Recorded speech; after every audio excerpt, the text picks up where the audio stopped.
Tulad na lang ng ginawa mo kay Rambo. What? Ano naman ang kilalaman ko kay Rambo? Ikaw at mga tao mo na nagkakalat ng fake news na patay na si Rambo.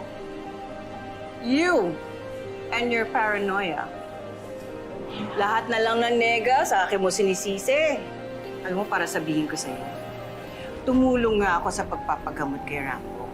Wala akong masamang hangarin sa kanya. Naging mabuting tao pa nga ako eh. Sa mga nasasakupan ko, kaya nila ako binuboto.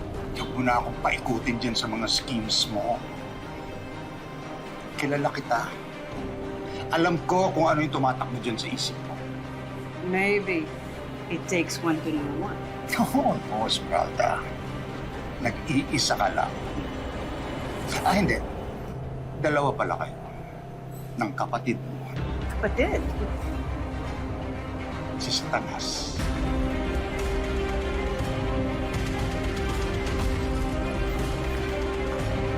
Bayaran mo yung kinainan mo.